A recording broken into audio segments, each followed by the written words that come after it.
Quando o cérebro sofre um dano devido a um trauma provocado por um acidente de trânsito ou um derrame, por exemplo, células nervosas e suas conexões, que são chamadas sinapses, são perdidas. E durante muito tempo acreditou-se que, uma vez que o cérebro sofresse uma lesão, as vítimas estariam condenadas a usar apenas as funções que sobraram, que não foram afetadas por aquela lesão. Mas ao longo das 2 últimas décadas, foi feita uma importante descoberta, e numerosos estudos a confirmaram.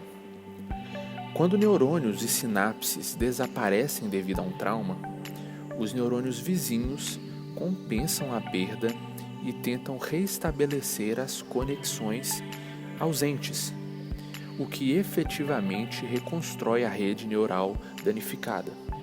Ou seja, os neurônios vizinhos àqueles que foram lesados intensificam seu trabalho e realizam algo que nós chamamos de crescimento compensatório.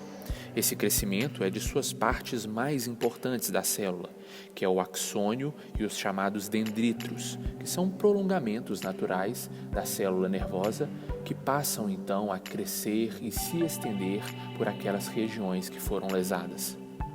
Isso recupera definitivamente as conexões perdidas da complexa rede neural de que cada célula cerebral faz parte. Olhando para trás, nós achamos hoje estranho que a ciência tenha negado às células cerebrais uma capacidade comum a várias outras células de outros tecidos. Desde o fim do século XVIII, os cientistas já sabiam que os neurônios do sistema nervoso periférico, por exemplo, podiam se regenerar. Em 1776, William Copperland, que é um anatomista escocês, cortou meia polegada do nervo vago do pescoço de um cão.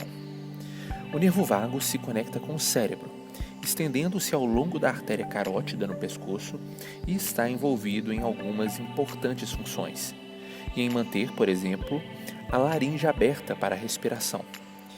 Se as 2 pontas do nervo forem cortadas, o resultado é letal.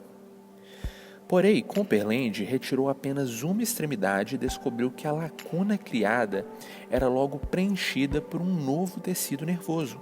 Quando resolveu submeter seu artigo à Royal Society, pasmem, o cientista foi recebido com ceticismo, passando décadas sem ser publicado. Nessa época, outras evidências surgiram para confirmar que nervos periféricos, como o vago, podem sim formar-se novamente depois de cortados.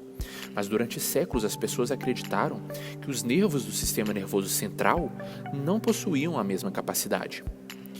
E é sim verdade que o sistema nervoso central não pode se regenerar com a mesma qualidade e rapidez do sistema nervoso periférico. Entretanto, graças à neuroplasticidade, o cérebro pode se remodelar e remapear suas conexões depois de um dano. Esse novo mapeamento é a definição prática de neuroplasticidade, hoje um assunto em voga. O termo neuro vem de neurônio, enquanto plasticidade se refere à maleabilidade.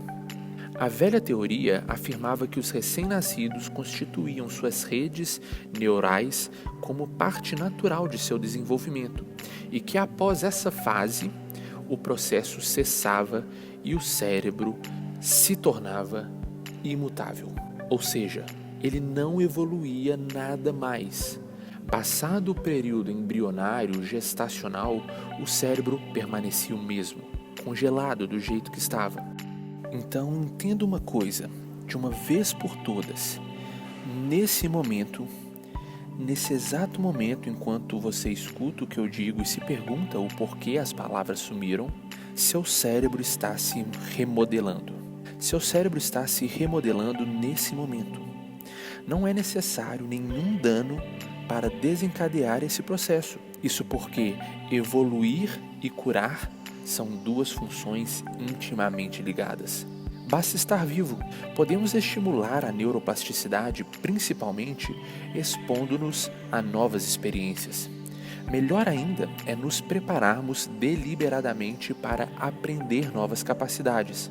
O fato de sabermos disso faz toda a diferença, mas precisamos principalmente nos lembrar de que os neurônios são nossos servos. Ao dizer isso, eu estou querendo mostrar para você que essas células elas respondem aos nossos comandos, aos nossos estímulos e àquilo que demandamos a eles. Por exemplo, se eu me disponho a aprender uma coisa nova e participar de novas experiências, me esforçar para evoluir de alguma maneira, esses meus neurônios precisarão evoluir também, crescer, remodelar-se. E é disso que fala a neuroplasticidade. É exatamente sobre isso. Os neurônios respondem aos nossos comandos.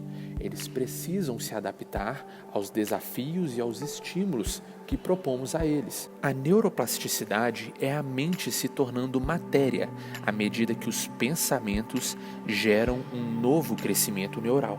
No início, o fenômeno era ridicularizado e os neurocientistas menosprezados por usar esse termo.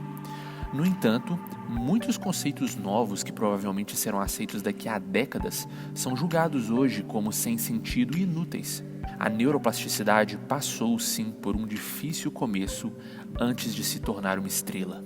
Mas enfim, para o bem da humanidade, com a neuroplasticidade sendo entendida como verdade, o cérebro se tornou um órgão maravilhosamente adaptável e extraordinariamente regenerável. Hoje há esperança de que, mesmo em um cérebro danificado pela doença de Alzheimer, por exemplo, se diagnosticado cedo, a neuroplasticidade pode ser desencadeada. Veja, é uma das mais brilhantes possibilidades para futuras pesquisas.